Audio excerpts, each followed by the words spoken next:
Hello members, this is Aman from अपमो stocks. We hope that you are doing well. तो जिस stock को हम लोग आज कवर करने वाले हैं स्टॉक एनालिसिस में, इसका नाम है मिंडा कॉरपोरेशन। इस स्टॉक को कवर करने का ये कारण है कि स्टॉक ने अपने डेली चार्ट में दो टेक्निकल पैटर्न्स का ब्रेकआउट दिया है।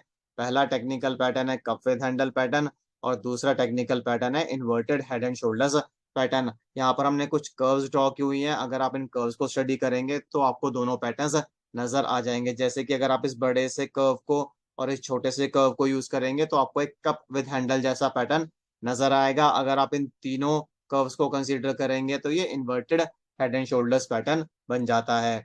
तो अगर स्टॉक इस ब्रेकआउट को होल्ड कर लेता है आने वाले दिनों में, तो जो मैक्सिमम टारगेट इस स्टॉक में निकल कर आ रहा है दैट इज अराउंड 237.40, या फिर आप उसको 237 रुपीज भी लेकर चल सकते हैं। बट प्री रिक्वायरमेंट यही रहेगी कि स्टॉक को इस ब्रेकआउट को होल्ड करना पड़ेगा आने वाले दिनों में। तो टारगेट को कैलकुलेट करने के लिए आपको दो वैल्यूज को आइडेंटिफाई करना पड़ेगा।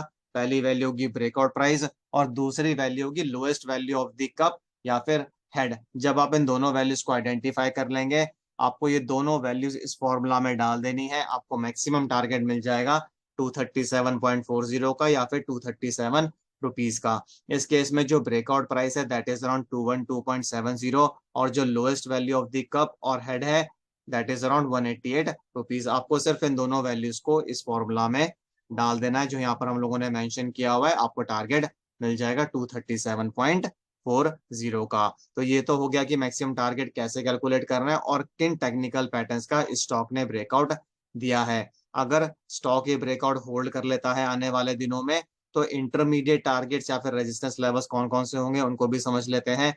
जो जो पहला इंटरमीडिएट टारगेट या फिर रेजिस्टेंस लेवल स्टॉक में निकल कर आ रहा है दैट इज अराउंड 216 रुपीज।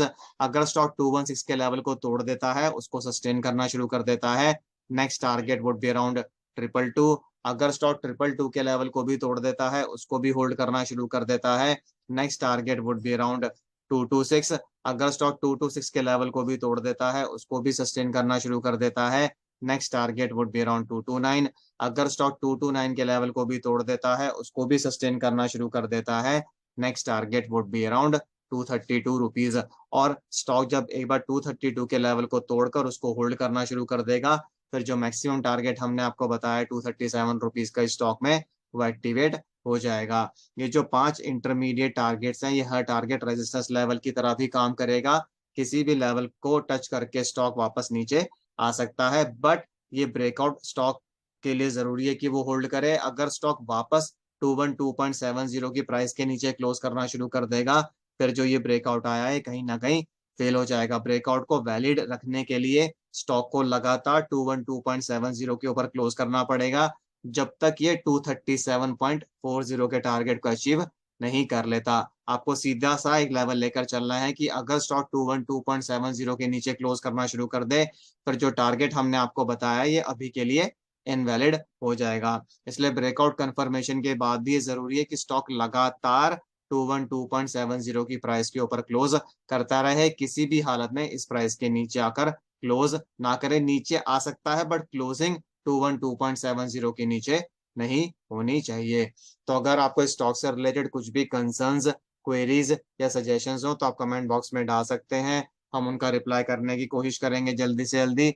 और इसी के साथ मैं इस वीडियो को एंड करूंगा। This is Aman signing off. Bye bye, take care.